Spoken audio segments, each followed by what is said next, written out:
بات ایسا ہے کہ پارٹیشن کا ٹائم تھا انڈیا اور پاکستان کی، تو اس وقت حالات ایسے تھے، جنگ کا ماحول تھا، جنگ کے حالات تھے۔ ان دنوں ایک بڑی خوبصورت مسلمان لڑکی اپنی فیملی سے الگ ہو گئی، بچھڑ گئی۔ اب وہ اکیلی تھی، ذہن میں ایک ہی بات چل رہی تھی اسے کہ اب کیا کیا جائے، کہاں پر جایا جائے۔ تو سردیوں کے دن تھے، وہ حالات ایسے ہی تھے۔ اب رات ہو گئی، اب ذہن میں یہ سوال ہے کہ اب رات کیسے گزاری جائے۔ تو فوراً اس نے مسجد کا رخ کیا اور مسجد کی طرف چلی گئی۔ اب مسجد جیسے داخل ہوئی، مسجد کے اندر ہی نا ایک روم بنا ہوا تھا، وہ روم میں داخل ہو گئی لڑکی۔ اب جیسے داخل ہوئی اس نے دیکھا کہ روم میں پہلے سے ہی ایک بڑا خوبصورت نوجوان لڑکا بیٹھ کر کچھ لکھ رہا تھا، کچھ پڑھ رہا تھا، اور ساتھ میں نا اس نے موم بتی سے روشنی کی ہوئی تھی۔ اب جیسے وہ داخل ہوئی اس نے لڑکی کو بتانا شروع کر دیا کہ جی میں یہاں پر رہنا چاہتی ہوں ایک رات کے لیے، اور میرے ساتھ یہ ہوا ہے، میں اپنے خاندان سے الگ ہو گئی ہوں، بچھڑ گئی ہوں، تو کیا آپ مجھے اجازت دیں گے کہ میں ایک رات یہاں پر گزار لوں۔ اب لڑکی بڑی خوبصورت مسلمان اور لڑکا بھی خوبصورت، اور دونوں اکیلے تنہا۔ تو لڑکے نے کہا جی جی آپ رہ سکتی ہو، اور میرے پیچھے آ جاؤ۔ پیٹ کر کے وہ بیٹھ گیا، اور اس سے لڑکی بیٹھ گئی اور لڑکا اپنی پڑھائی میں مشغول ہو گیا، جو لکھ رہا تھا، جو پڑھ رہا تھا۔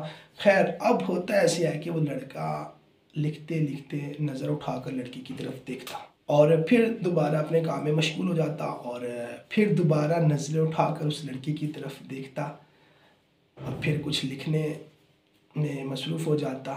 اب تیسری بار پھر دوبارہ سے نظریں اٹھا کر دیکھی لڑکی کی طرف، اور پھر اب کیا کرتا ہے کہ وہ اپنے ہاتھ اس طرح اٹھا کر ساتھ جو موم بتی اس نے جلائی ہوئی تھی اس کے اوپر اس طرح رکھ کر بیٹھ گیا، اور اس طرح ساری رات اس نے گزار دی۔ خیر صبح ہو گئی، اور جیسے صبح ہوئی تو اس لڑکی کا جو خاندان تھا، فیملی ممبرز تھے، امی ابو، وہ آ گئے، اور خوش قسمتی سے وہ لڑکی کو اپنے ساتھ لے کر چلے گئے۔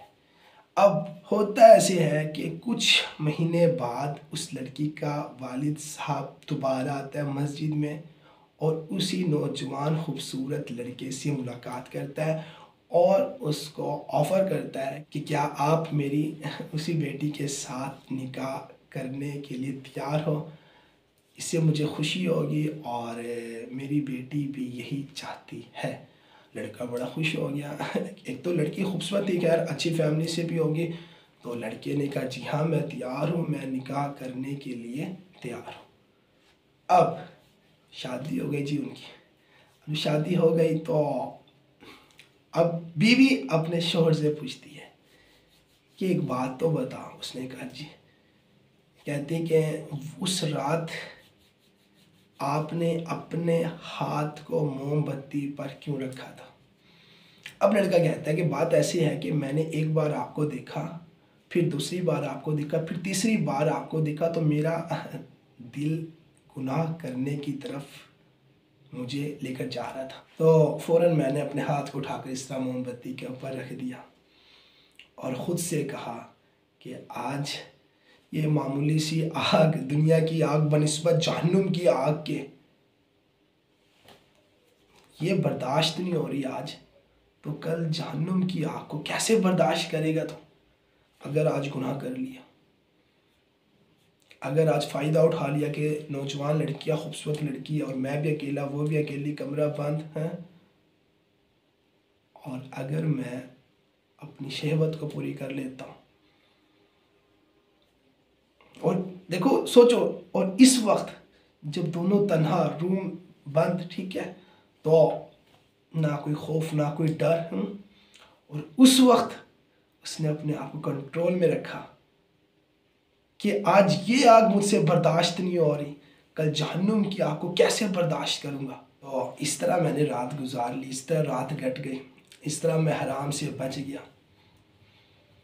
دیکھو دوست، تھوڑا سا غور کرو کہ جب دل میں یہ آئے نا کہ یہ حرام ہے، اس سے اللہ پاک ناراض ہو جائیں گے، اس سے مجھے جہنم کی آگ میں جلنا پڑے گا، ایسے سے خیالات آئے، تو فوراً اس نے کوشش کی اور وہ بچ گیا۔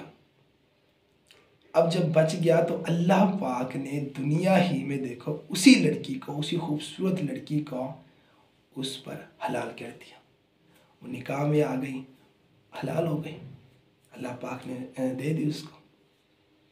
اچھا دوست، ایسے ہے کہ حدیث شریف کا بھی مفہوم ایسے ہے کہ اپنی پسند کی چیز اگر اللہ کی رضا کے لیے چھوڑی جائے تو یقیناً اللہ پاک اس سے بہتر اس شخص کو عطا فرماتے ہیں، یا پھر وہی دے دیتا ہے، یا اس سے بھی کئی بدرجہ بہتر اس کو عطا فرماتے ہیں۔ تو دوست، قربانی دینا سیکھو اللہ کے لیے۔ دل اگر گناہ کی طرف لے کر جا رہا ہے نا، نہیں جانا، اسی وقت فوراً دل میں خیال لے کر آنا ہے کہ اے دل، یہ کچھ لمحات کی لذت اور اس میں ختم ہو جانا ہے، لیکن اس کا جو بدلہ ہوگا کل قیامت کے دن، اس کا بوجھ میں کیسے اٹھاؤں گا؟ میں ان کچھ لمحات کی خوشی کے لیے، لذت کے لیے، کیا میں اللہ کو ناراض کر دوں؟ کیا میں اللہ کا نافرمان بن جاؤں؟ نہیں۔ تو دوست، جب بھی گناہ کرنے کا دل کرے نا، فوراً اس واقعے کو یاد کرنا۔ اس نوجوان لڑکے نے جیسے ہاتھ رکھا تھا موم بتی کے اوپر، اپنے نفس کو صرف یاد کروانے کے لیے، تو یہی چیز یاد کرنا دوست، یقیناً گناہ کرنے سے آپ بچ جاؤ گے، آپ کے دل کے اندر اللہ کا خوف پیدا ہو جائے گا، اور آپ کے پھر قدم نہیں اٹھیں گے گناہ کی طرف۔ یہی واقعہ یاد کرنا، جیسے جیسے یہ واقعہ یاد ہونا شروع ہوگا نا، دل میں آئے گا، ذہن میں آئے گا، تو آپ کو سمجھ ضرور آئے گی، اور اس طرح آپ گناہ سے بچ جاؤ گے۔